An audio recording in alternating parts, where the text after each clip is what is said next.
Good morning, friends. Um, ഞാൻ ഇന്നിവിടെ പറയാൻ പോകുന്നത് ഇ ഡി സിയുടെ സെക്കൻഡ് മൊഡ്യൂളായ ഡി സി മോട്ടോറിനെ പറ്റിയാണ്. നമ്മൾ ഡി സി മോട്ടോർ എന്ന് വെച്ചാൽ ഇലക്ട്രിക്കൽ എനർജിയിൽ നിന്ന് മെക്കാനിക്കൽ എനർജി കൺവേർട്ട് ചെയ്യും. നമ്മൾ അതിൻ്റെ ഫുൾ ഡീറ്റെയിൽസ് ഇന്നലെ PPT പറഞ്ഞ് ക്ലിയർ ആയോ എന്നത് അത് ഒന്നുകൂടി പറയാമെന്ന് ഞാൻ വിചാരിക്കുന്നു. അതിനു വേണ്ടി തന്നെ പറയാൻ വേണ്ടി തന്നെ ഇരിക്കുന്നു അതിനെപ്പറ്റി. ഡി സി മോട്ടോർ അതിൻ്റെ ഡി സി മോട്ടോറിൻ്റെ പരിപാടിയെ പറ്റി പറയാം. Even though AC motors are common in most of the cases due to easy access to AC supply. DC motors have many special applications. Electrical machines are mean of converting energy, receive electrical energy and harvest mechanical energy. Electric motors with a different rating are used to power hundreds of devices in everyday life. Everyday life. പിന്നെ അടുത്ത sense ആണ് as far as the construction of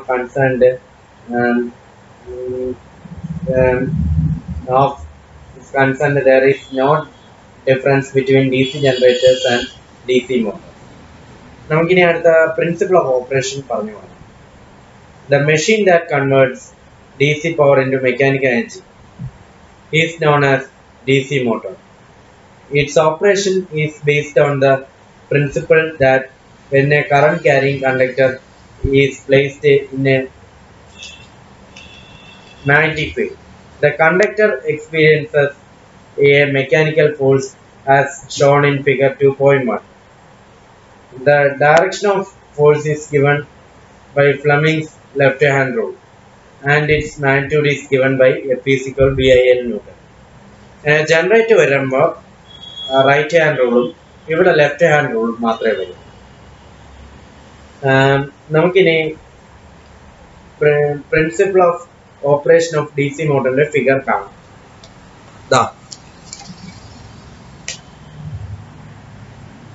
ഇതാണ് figure.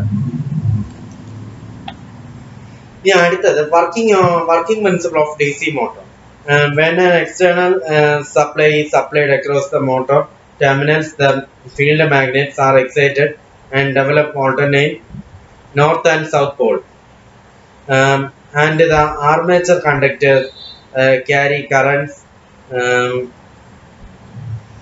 All the conductors placed under the influence of one pole, say north pole, carry the current in one direction, while all the conductors under the south pole carry currents in the opposite direction, as shown in figure 2.2. കാണാം, ഇപ്പൊ clear ആയിട്ട് കാണാമല്ലോ. ഈ ഫിഗറാണ് ഇപ്പൊ കാണാമല്ലോ.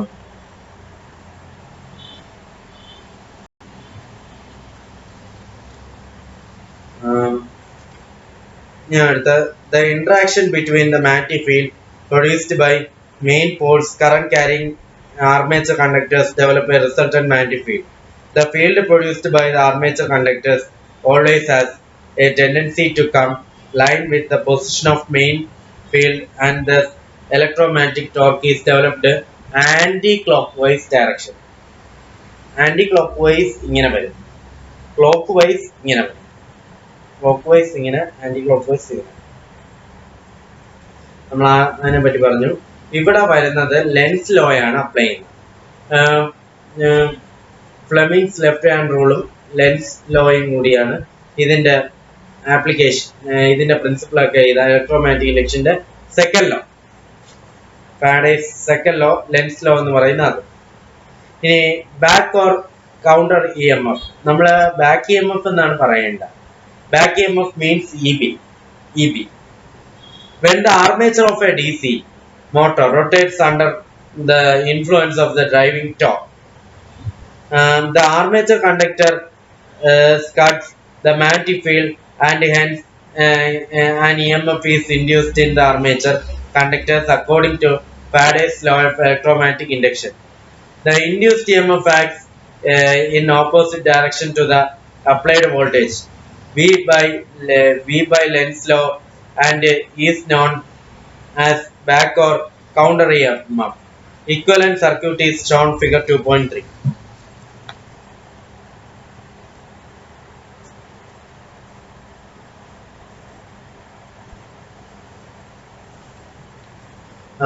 Significance of back EMF. The value of back EMF EB is the same as that of the induced EMF EG in a DC generator. EB is equal to 5 by 60 into P by A. Volts. Also from equivalent circuit, IA is equal to V minus EB divided by RA, where V and RA are constants. V and armature current are constant. Hence, EB depends on the motor speed. EB depends on motor speed. If speed is high, EB is large.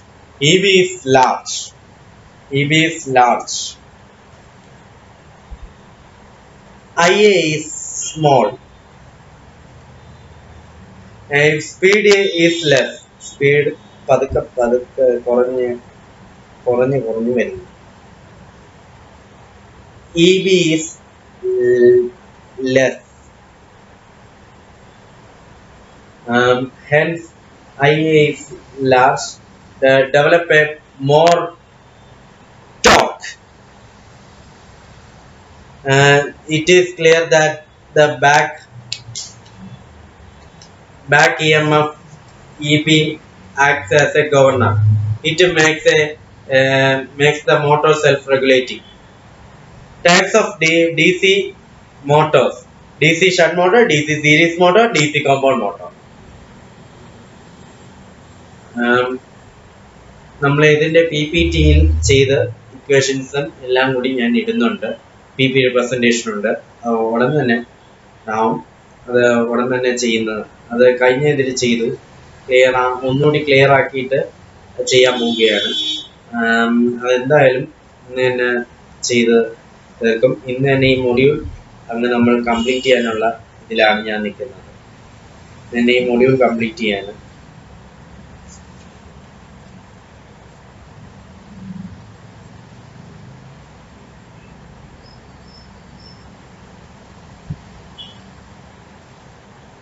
ഇതില് നമ്മൾ ഇനി അടുത്തത് discuss ചെയ്യാൻ പോകണം speed of A DC motor. DC മോട്ടോറിന്റെ speed നമ്മൾ പറയാൻ പോവുകയാണ്. എല്ലാം ശ്രദ്ധിച്ചിരിക്കണം, ശ്രദ്ധിച്ച് കേൾക്കണം. The back EMF EB of a DC motor is EB is equal to 5Zn by 60 into P by A volt. ഏരിയല്ല. എന്നിട്ട് from the above N is equal to EB divided by 5 into A into 60 divided by ZP equal K into EB by 5, where K is the constant. P is equal to number of poles. N is equal to speed in RPM. A is equal to number of parallel paths. 2 for wave winding, P for lap winding. Phi is equal to flux per pole in Weber. Z is equal to number of conductors. EB is equal to back EMF in volts. DC series motor. N1 is speed in case 1. N2 equal speed in case 2. Phi 1 flux per pole in case 1. Phi 2 flux per pole in case 2. IA1 armature current in case 1. IA2 armature current in case 2. Equation for motor speed is N is proportional to EB by phi 1. So for case N1 is proportional to EB1 by phi 1, where EB1 is equal to back EMF. EB1 is equal to V minus IA1 RA. For case 2, N2 is proportional to EB2 divided by phi 2, where EB2 equal V minus IA2 RA. അതിനെ അടുത്തത് N നമ്മൾ ഒരു equation ചെയ്യുന്നു N2 by N1.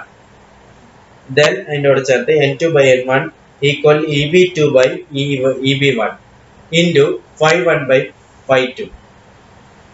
എന്നിട്ട് അടുത്ത we know that before saturation for a series motor flux, phi is proportional to armature current. And therefore, N2 by M1 EB2 by E1 into IA1 by IA2.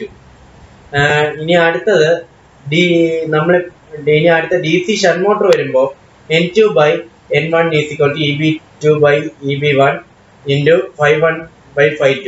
In the case of shunt motor, phi1 is equal to phi2. N2 by N1 equal EB2 by EB1 ആണ് ഒരു equation prove ചെയ്ത് നമ്മളെടുത്തു box വരച്ച് കഴിഞ്ഞു. അതാണ് equation prove ചെയ്ത് കഴിഞ്ഞു. ഞാൻ അത് വെച്ച് പ്രോബ്ലംസ് കുറേ ഉണ്ട്. പ്രോബ്ലം ഞാൻ പ്രത്യേകം പേപ്പറിൽ ചെയ്ത് ബോർഡ് ഇല്ലാത്തതുകൊണ്ട് കുറച്ച് പ്രയാസമുണ്ട്. അതൊക്കെ ഞാൻ അഡ്ജസ്റ്റ് ചെയ്ത് നിങ്ങളെ എത്രയും പെട്ടെന്ന് ചെയ്ത് നിങ്ങൾക്ക് മനസ്സിലാവുന്ന രീതിയിൽ കാര്യങ്ങൾ ചെയ്യുന്നുണ്ട് ഞാൻ. ഇനി അടുത്തത് നമ്മൾ നോക്കാൻ പോകുന്നത് characteristics of DC shunt motor. It is interesting to note that the speed of a DC shunt motor is constant due to constant field. The field current ISH is constant because the field winding is connected in parallel with the armature and terminal voltage is supplied across the parallel combination. Hence the flux in a DC shunt motor is constant. Torque versus armature current characteristics, electric characteristics. For a DC motor, armature torque is proportional to phi into armature current. DC shunt motor flux is constant. TA is proportional to IA. നമ്മൾ ആ graph plot ചെയ്യാൻ പോവുകയാണ്. IA വരയ്ക്കുന്നു, first line വരയ്ക്കുന്നു, മേളിൽ torque കണ്ടില്ലേ. നമ്മൾ ഇതിന്ന് ഇവിടെ നിന്നൊരു 0 എന്നൊരു സ്ട്രൈറ്റ് ലൈൻ വരയ്ക്കുന്നു, 0 എന്നൊരു സ്ട്രൈറ്റ് ലൈൻ ഇങ്ങനെ വരയ്ക്കുന്നു. ഇതാണ് characteristics of A DC shunt motor. ഇത് ഇമ്പോർട്ടൻ്റ് ആണ്, ഇത് നിങ്ങൾ വരച്ച് പഠിക്കുക. അത് കഴിഞ്ഞിട്ടാണ് അതിൻ്റെ ആ ഫിഗറിൻ്റെ കാര്യങ്ങൾ ഞാൻ പറയുന്നത്. ടോർക്ക് വേഴ്സസ് ആർമേച്ചർ കറണ്ട് ആണ് ആ ഗ്രാഫ് കാണുന്നത്. Character of DC shunt motor അവിടെ കൊടുക്കേണ്ട പോയിന്റ് ആണ്. The variation of torque with the armature current is linear and so curve becomes a straight line. It means that the starting torque of a DC shunt motor is low due to low value of armature current at the time of start. Also, it is clear that a DC shunt motor should not be started on heavy load. Speed versus armature current characteristics അതിനെ പറ്റിയാണ് നമ്മൾ പറയാൻ പോകുന്നത്. Speed n of a motor is given by a n is proportional to EB by phi. The flux and back EMF are almost constant under normal operating condition. Hence the variation of speed with armature current almost constant as shown in figure 2.10 EDCA R Rashmi. Page number 62 നോക്കണം. അതിൽ ഒരു അടുത്ത graph കൂടി വന്നിട്ടുണ്ട്.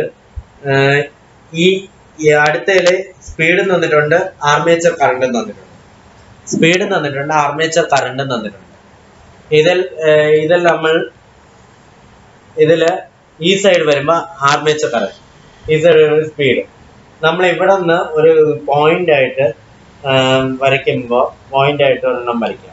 പിന്നെ ഇവിടെ നിന്ന് ഇങ്ങനെയാണ് കർവ് വരുന്നത്. അപ്പോൾ അത് വരെ ഓമിക് ഡ്രോപ്പ് എന്ന് പറയുമ്പോൾ IARA ആണ് കാണിക്കുന്നത്. Speed L per IA characteristics of DC shunt motor same തന്നെ ഇവിടെ.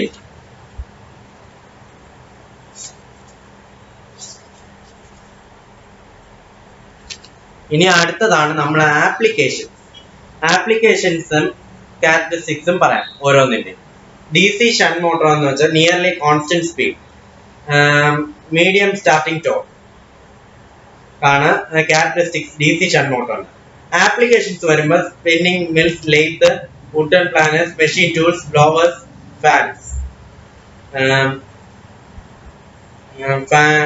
reciprocating pumps, drills, weaving machine, etc. DC series motor, variable speed, high starting torque, electric traction, train traction വരുന്നത്, trolley cars, cranes and hoisters, conveyors, compressors, steel mills, escalators. DC compound motor, variable speed, adjustable, varying ആണ് characteristic വരുന്നത്. അടുത്തത് വരുന്നത് high starting torque for intermittent high torque loads such as shears and punches, presses, elevators, rolling mills. ഇതാണ് applications വരുന്നത്.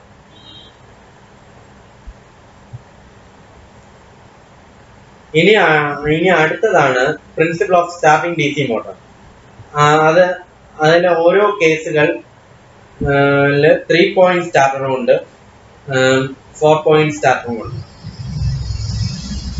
നമ്മള് ഒരു theory ചോദിക്കാൻ സാധ്യത 4 point സ്റ്റാർട്ടർ അല്ലെങ്കിൽ 3 point സ്റ്റാർട്ടർ ആയിരിക്കും ചോദിക്കാൻ സാധ്യത.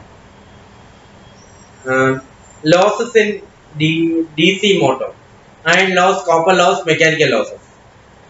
അയൺ ലോസസ് എന്ന് വെച്ചാൽ due to rotation of armature in magnetic field, magnetic reversal takes place. It may lead to iron losses in the core and teeth armature structure.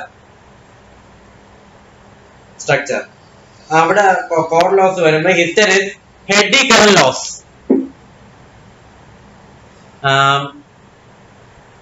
Hysteresis loss. It is mainly due to reversal of magnetization in the armature core. It depends on the following factors: area of the hysteresis loop of the magnetic material used in armature core, the volume of the core, and the frequency of magnetic flux reversal.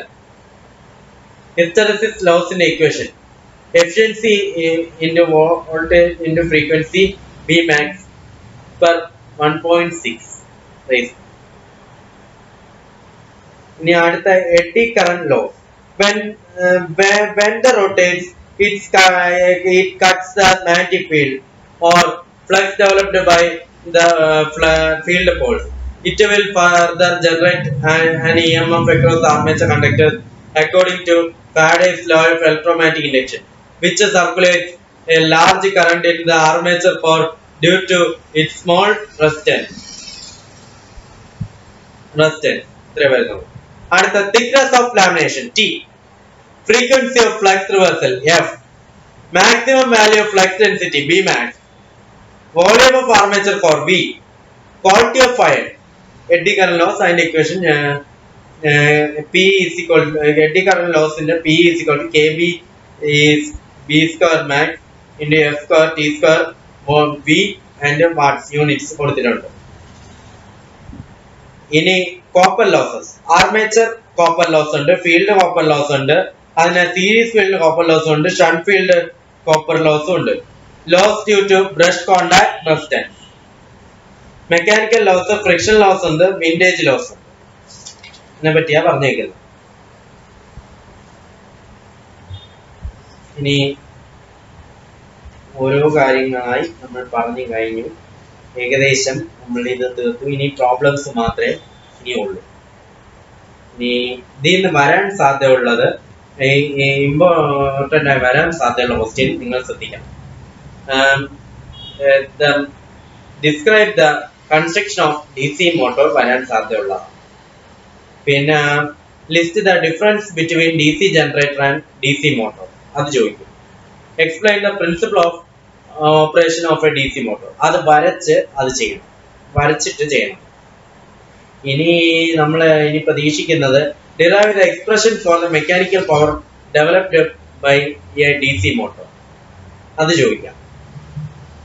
ഇനി ഇങ്ങനെ കുറെ കാര്യങ്ങൾ പറഞ്ഞിട്ടുണ്ട്. Explain necessity of a starter for a DC motor. അതും ചോദിക്കാം. അതൊരു question ആണ്. Important ആയ ക്വസ്റ്റ്യൻസ് ഞാൻ പറഞ്ഞിട്ടുണ്ട്. Thank you very much.